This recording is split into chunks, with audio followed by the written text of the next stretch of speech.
Hi, welcome back to the channel. My name's Rebecca, I'm 44 years old and I used to suffer from multiple sclerosis, but I no longer experience any of the symptoms since starting the carnivore diet nearly 2 years ago. In today's video, I wanted to share with you guys 10 things that I have learned about health and nutrition since starting the carnivore diet.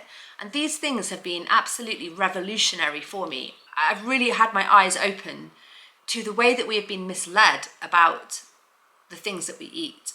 And I think that it's so important to get the word out there about the truth of things, because there's nothing that's more important than health.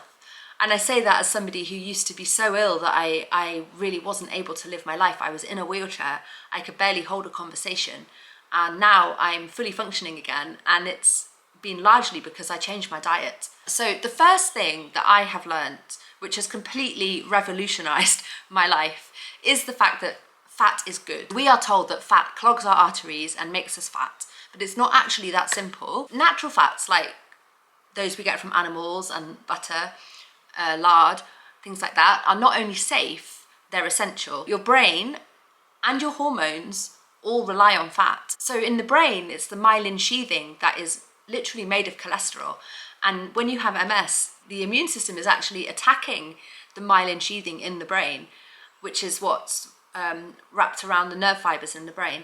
And that's what's being destroyed. And your body needs to manufacture cholesterol in order to fix it. So we need cholesterol, we absolutely need it. And like I say, also your hormones rely on saturated fat to be able to function properly. I had no idea about this until I went on this health journey. Now I fully understand it. And I realized that the real enemy is not fat, it's sugar and carbs. And if you eat fat and you eat carbs, then you will get fat, then you will get ill. But if you cut out the carbs and you only eat fat, and that's your main source of energy, it's a much more sustainable energy supply, and it's extremely healing and extremely healthy. So what's the real enemy? It's ultra processed junk. So connected to that is the fact that seed oils are bad. Now, these are often marketed as healthy, as being heart healthy, but seed oil like sunflower oil, corn oil, soybean, canola oil, they're all actually industrial byproducts, and they're loaded with omega-6s, and these oils contribute to chronic inflammation in the body, and that is at the root of most modern diseases. So it's worth thinking about that. They did not exist 100 years ago. And look at how much sickness is prevalent in this world today. These are actually very, very bad for you. And they're present in all the highly processed food. So also, carbs and vegetables aren't actually necessary. So this is lesson number 3 that I have learned. So contrary to popular belief, there's not actually any biological requirement for carbohydrates. So they're a source of energy, sure, but they're not the only source of energy, and they're not the most sustainable source of energy. And many people thrive on zero carb diets or near zero carb diets. But also, vegetables can be removed, and vegetables can be problematic because they sometimes have anti-nutrients like oxalates and lectins, which cause inflammation and contribute to disease. So the carnivore diet, if you include organ meat in the carnivore diet, you will have all the vitamins and minerals that you need that you might have got from plants, and they're also more bioavailable than some of the vitamins that are in plants. So all these people thriving on the carnivore diet proves that meat-only nutrition does not only sustain you, but it heals you. Lesson number 4 that I have learned from the carnivore diet is that hunger is psychological much of the time. So a lot of what we call hunger is actually habit or boredom or sugar withdrawal. And on the carnivore diet, we practice intermittent and extended fasting. And in doing that, we learn that we can go without food for far longer than we think. And not only can we do that, but doing that is very healing to the body. So when you fast, your body doesn't shut down. It actually kind of switches on, and you get mental clarity, you get fat burning, and you even get like spiritual insights. It's a really, really worthwhile practice, and it's so good for your body. So I've come to understand that hunger can be in your head, and it can be just something that's not real. It's not real. It's just something you've come to associate with junk food and carb heavy diets. Lesson number 5 is that sugar is a drug, like a serious drug. It's like you know, a drug like cocaine. It lights up the brain like cocaine does. It's addictive, it's toxic in large amounts, and it's hidden in nearly every single processed food that's out there. It spikes your insulin, it wrecks your metabolism, and it contributes to everything from obesity to Alzheimer's to cancer.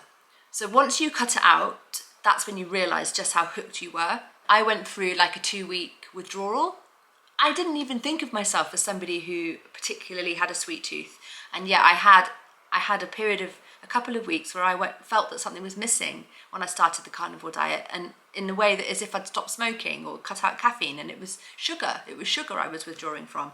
And now I'm completely free of those false hunger pangs that are really just sugar addiction. So it's really interesting to go carnivore. Your body becomes different, your relationship with food changes completely because you cut out sugar, and you realize just how widespread it is and how hooked we all are on sugar. So lesson number 6 is that eating animals is not wrong. And I'm saying this as a massive animal lover. I adore animals.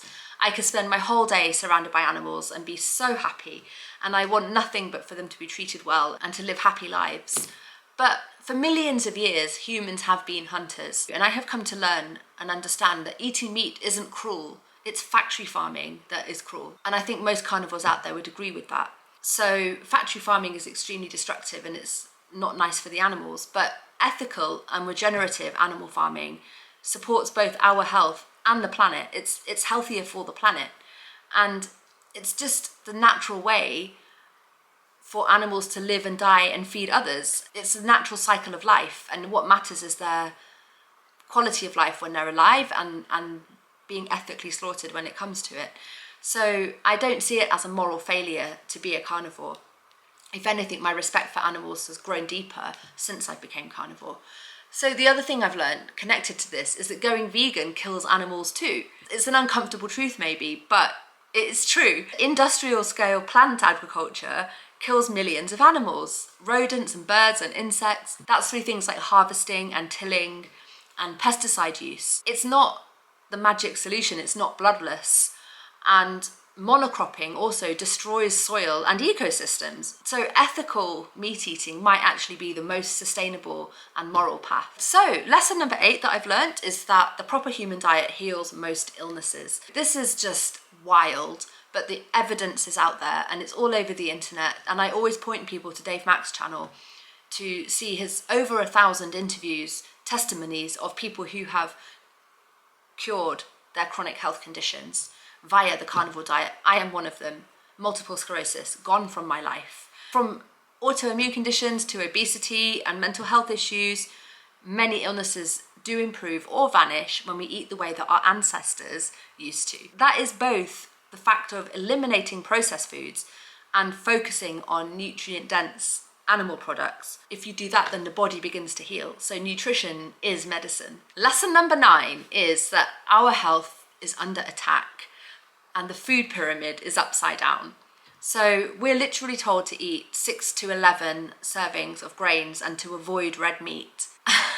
And yet we are the most ill we have ever been as a species, and chronic disease is skyrocketing. The food industry and big pharma and government guidelines often have more to do with profit than health. And finally, lesson number 10 is that the carnivore community is the best in the world. This is a movement that it's not just about meat, it's about truth, it's about healing, and it's about support. The carnivore community is actually one of the most optimistic and supportive communities I've ever been honoured to be part of. And it's filled with people sharing incredible transformations, ditching the dogma and helping each other to heal. It's a community that's just full of real people, real results, real food, and I have never felt more at home than I have as part of this community. So there you go, that's 10 lessons that have literally changed my life since I started the carnivore diet, and I'd be so interested to hear what you guys have to say. What lie did you grow up believing about health? Drop a comment down below. Take care everybody, and I will see you guys in the next video. Bye!